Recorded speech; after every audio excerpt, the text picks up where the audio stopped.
Basic computer skills जो कि हर किसी को आनी चाहिए, या अगर आप 2025 में अभी कंप्यूटर चलाना सीखना शुरू कर रहे हैं किसी भी मकसद के लिए, चाहे स्टूडेंट हैं, आप काम करना चाहते हैं, तो आप इस वीडियो को देखें। बिल्कुल स्टार्ट से आपको क्या चीज़ें पता होनी चाहिए, मैं उसके अंदर वो बताऊंगी। मेरे पास यहाँ पे पूरी एक लिस्ट है, so I am just gonna read this. Number one is basic computer. आपको कंप्यूटर की फीचर्स पता होने चाहिए। आपके सामने एक लैपटॉप है, आया है, आपने उसको देखना है कहाँ से उसको ऑन ऑफ करना है, उसका पावर बटन कहाँ पर है। अच्छा, कंप्यूटर की स्क्रीन होती है, उसका कीपैड होता है, एक टच पैड होता है जहाँ पर आप माउस, अगर आप नहीं साथ यूज़ करना चाह रहे हैं टच, तो फिर आप टच पैड से जो है वो स्क्रीन को ऑपरेट कर रहे होते हैं। बिल्कुल बेसिक आपको ये चीज़ें पता होनी चाहिए। कंप्यूटर को ऑन किया एंड अब आपके सामने जो है मोस्ट लाइकली स्क्रीन आ जाएगी, और वहाँ पे आपके सामने एक स्क्रीन होगी, उसके ऊपर डिफरेंट एक दो फोल्डर्स रखे हुए होंगे। अब आपने क्या करना है, आपने देखना है, एक तो टच पैड अगर आप यूज़ करें, माउस यूज़ करें, स्टार्ट में मैं आपसे कहूँगी कि आप माउस यूज़ करें ताकि आपको ज़रा नेविगेशन आपके लिए आसान हो जाए कंप्यूटर के ऊपर। आपने क्या करना है कि आपने देखना है कि किस तरह से कंप्यूटर के अंदर जो है वो फोल्डर्स बने हुए हैं, फाइल्स आपने ओपन करके देखनी, घबराना नहीं है, कुछ भी नहीं होगा। आपके लैपटॉप को डिफरेंट डिफरेंट जगहों पर जाकर देखें। कुछ बिल्ट इन फोल्डर्स बने हुए होते हैं, पिक्चर्स, वीडियोस और डॉक्यूमेंट्स इस तरह से कुछ जो होते हैं वो आप खुद भी क्रिएट कर सकते हैं। तो आपको फाइल मैनेजमेंट जो है वो आनी चाहिए, पता लग जाएगी कि किस तरीके से कंप्यूटर पे फाइल्स को मैनेज करना है। उसके बाद आपको जो दूसरा आपका स्टेप होगा वो आपको कीबोर्ड यूज़ करना, कीपैड यूज़ करना आना चाहिए। स्टार्ट में सबकी टाइपिंग स्लो होती है, ठीक है, लेकिन जैसे जैसे आप प्रैक्टिस करते जाएंगे तो आपकी टाइपिंग जो है वो तेज़ होती जाएगी। आप टाइपिंग की प्रैक्टिस कर सकते हैं, आप कोई बुक ले सकते हैं और बुक उसको जो है देखकर उसकी टाइपिंग की प्रैक्टिस कर सकते हैं। टाइपिंग की गेम्स भी होती हैं, टाइपिंग की जो है सॉफ्टवेयर्स भी होते हैं, वो बहुत आगे की बात है।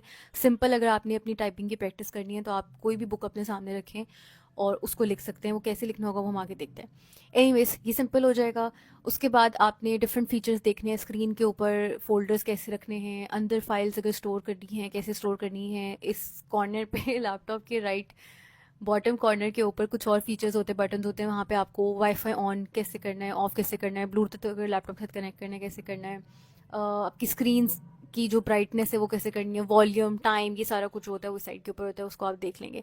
अच्छा, अब चूंकि आप यूज़ करना चाह रहे हो लैपटॉप काम के लिए, तो मोस्टली ऑफिस के अंदर जो कंप्यूटर के साथ अपनी फाइल्स वगैरह सेव करते हैं, यानी ऑफिस मैनेजमेंट जो होती है, मोस्टली पाकिस्तान में जो है, वैसे तो अगर मतलब बेसिक सा कोई ऑफिस है तो वहाँ पर वो ऑफलाइन ही कर रहे होते हैं, ऑनलाइन नहीं कर रहे होते। ऑफलाइन कर रहे होते थे, क्या मतलब ये है कि वो कंप्यूटर के अंदर जो स्टोर्ड प्रोग्राम्स होते हैं, जैसे माइक्रोसॉफ्ट ऑफिस का जो है वो पूरा एक सेट ऑफ प्रोग्राम्स है जिसके अंदर लिखने के लिए, अगर आपने कोई डॉक्यूमेंट्स बनाने हैं तो माइक्रोसॉफ्ट वर्ड होता है, अगर आपने कोई प्रेजेंटेशन बनानी है तो फिर माइक्रोसॉफ्ट पावर पॉइंट होता है, अगर आपका डेटा का काम है, नंबर्स का काम है, तो माइक्रोसॉफ्ट एक्सेल होता है। इस तरीके से एक पूरी लिस्ट है सॉफ्टवेयर्स की जो माइक्रोसॉफ्ट ने आपको बनाकर दी हुई। ये बेसिकली कंप्यूटर प्रोग्राम्स हैं जो आपके कंप्यूटर में इंस्टॉल हो जाते हैं और आप उसके ऊपर काम कर रहे होते हो। ये सारा कुछ ऑफलाइन चल रहा है।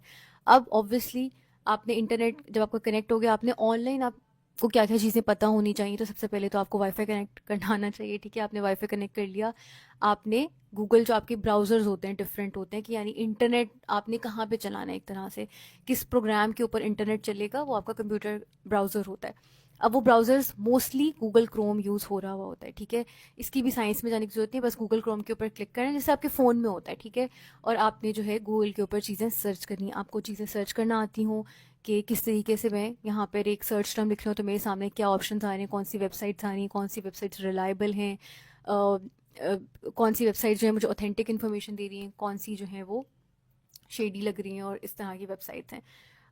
डिफरेंट टाइप ऑफ फाइल्स आपको सर्च करनी आती हो, कि मैंने अगर कंप्यूटर के ऊपर वीडियो देखनी है तो कैसे आएगी, अगर न्यूज़ ढूंढनी है तो कैसे आएगी, अगर मैंने पीडीएफ्स देखने हैं, डॉक्यूमेंट्स देखने हैं तो कैसे आएंगे, अगर मैंने कोई इमेजेस सर्च करनी है तो वो कहाँ पर आएंगी, वो ऊपर बार होता है। मोस्ट लाइकली सब कुछ ही आपको पता ही होगा ऑलमोस्ट। अगर आपके पास एक टच फ़ोन है, स्क्रीन फ़ोन है, आपने यही काम किया है, तो आपको मुश्किल नहीं होगी। गूगल ने क्या किया है कि जो ऑफिस मैनेजमेंट के सॉफ्टवेयर माइक्रोसॉफ्ट ने बना के दिए हुए थे लैपटॉप में जो ऑफलाइन यूज़ करते थे, अब चूंकि हम लोग क्या किस तरह से काम करते हैं कि हम डिफरेंट लोकेशंस पे बैठ के अपने कंप्यूटर को एक्सेस कर सकते हैं। तो लोगों ने कि आप, सो गूगल ने क्या किया कि आपको एक ऑनलाइन वो सॉफ्टवेयर सारे दे दिए। गूगल माइक्रोसॉफ्ट वर्ड की जगह जो है गूगल ने आपको गूगल डॉक्स दे दिया है, यानी गूगल को आप ऑनलाइन जो है इसकी उसके ऊपर जाते हैं, वेबसाइट के ऊपर, वहाँ ऑनलाइन जो है वो डॉक्यूमेंट बना सकते हैं, ऑनलाइन ही सेव होते हैं। और आप कहीं भी किसी भी कंप्यूटर के ऊपर जब आप गूगल डॉक्स के अंदर लॉग इन करते हैं तो आपको अपने डॉक्यूमेंट्स को एक्सेस कर सकते हैं। तो ऑफलाइन और ऑनलाइन का जो है वो सारी गेम ही यही है कि ऑनलाइन अगर आप होते हैं तो आप कहीं भी किसी भी कंप्यूटर के ऊपर अपने डेटा को एक्सेस कर सकते हैं। अगर आप ऑफलाइन हो गए, यानी आपके ही लैपटॉप के ऊपर आपकी फाइल होगी, तो उसको फिर कोई और एक्सेस नहीं कर सकता। ये बेसिक है ऑफलाइन और ऑनलाइन का, जो आपको डिफरेंस पता होना चाहिए।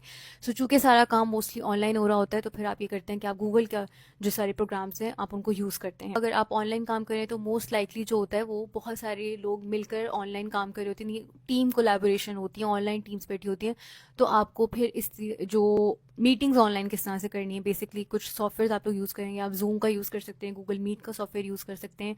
आप जो है इस तरीके से इन सॉफ्टवेयर में बेसिकली आप अपना अकाउंट बनाते हैं और आप सब लोग कनेक्ट हो जाते हैं। जैसे व्हाट्सएप के ऊपर ग्रुप वीडियो कॉल होती है, उसी तरीके से ऑनलाइन जो है वो गूगल के सॉफ्टवेयर यूज़ करके या कोई और सॉफ्टवेयर यूज़ करके जो है वो सारे ऑफिस के लोग आपस में मीटिंग करते हैं।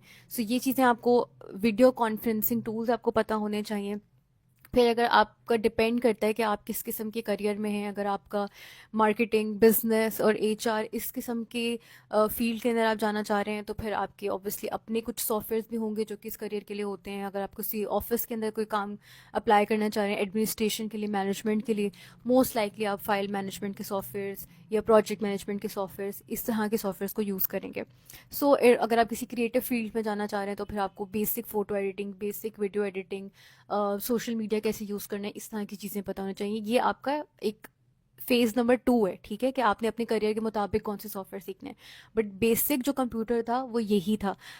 अब ये वीडियो देखने के बाद आप क्या करें अगर आप कहते हैं तो मैं इसके ऊपर एक मास्टर क्लास बना दूंगी यूट्यूब के ऊपर, आपको ये सब चीज़ें दिखा दूंगी कैसे करनी है, फर्स्ट लाइक ज़्यादा डिटेल में।